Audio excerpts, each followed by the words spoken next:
Hey followers, I'm Stefan and it's time for another Rideshare Reflection.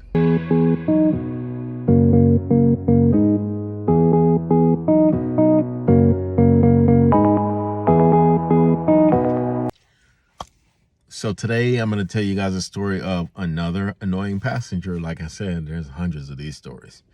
Okay, so this was the day I was in Bethesda. I had gotten a ping and I was going to the location. It was in Bethesda. It just so happened the way the street and the house was set up that I can actually see the person I was going to pick up in the house. So he's on the phone and I like to press arrive as soon as I get there. As soon as I see that address, I press arrive. From the time I press arrive, you got 5 minutes. But a lot of drivers will pull off after 5 minutes and be happy about the fact that they got $5 or $6 or whatever it is free. Not me. I want the fare. I want to drive you because, first of all, I already wasted the time to drive over there.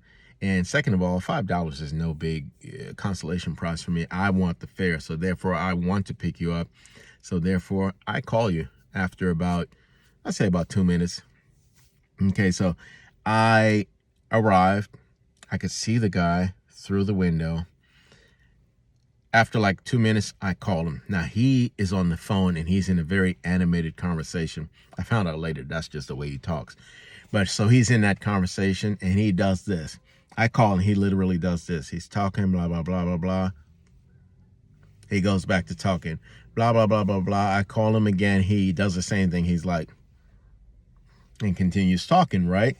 So I'm out there. I finally see him start to grab his stuff and get his stuff together. He's still on the phone. So I see him coming out. This fool gets in the car and tries to rush me. I'm like, buddy, I've been waiting 7 minutes for you. You're not going to come in here now and rush me. And he has a very aggressive, loud way of talking, right? Same way he was talking on the phone. So we get in the car and he says, don't pay attention to that GPS. It's always taking you the long way. And he was an African dude. So, and I just say that just as a descriptor, you know, so you can picture the story better. Believe me, I don't have anything against anybody. So anyway, he's all in my ear all loud. Don't pay attention to that GPS. I'm going to show you which way to go. Now, that is something that we're not obligated to do. You know, most of the times I tell people, listen, if you're in the car, unless you see the driver go in the opposite direction, just sit down and enjoy the ride. You know, we do this all day. We follow GPS all day. We know what to do.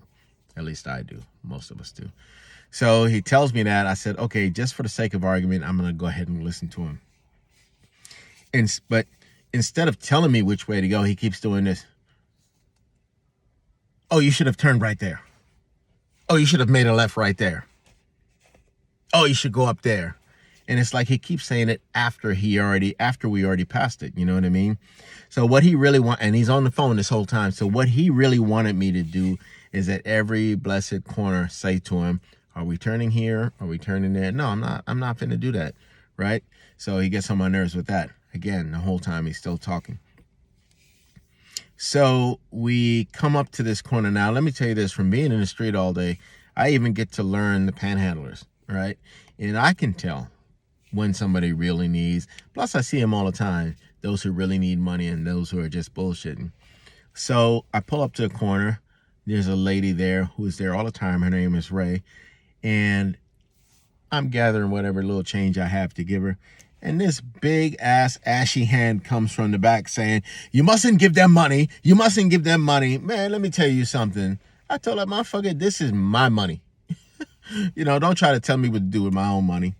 So, you know, that's a very annoying passenger. Couldn't wait to get him out of my car. And actually, I had to turn off the app and pull aside and just calm myself down because I didn't want the angst and the anger from him to leech on to my next passenger. The thing about him is he never got off that damn phone before I picked him up, the whole ride, and after I dropped him off. So I was getting like 50% of his attention at best, but yet still he wants me to do everything that he says. No, I'm not going to do it. I'm not going to do it. But anyway, that's just one story of many annoying customers that I'm going to have for you. And you're going to begin to see what it's like being a driver and dealing with people. I know a lot of you already know it. I have people tell me all the time, there's no way I can do that. Yeah, it takes some patience. You know, being somebody who had employees for many years, I learned a lot of patience from that. But it's work.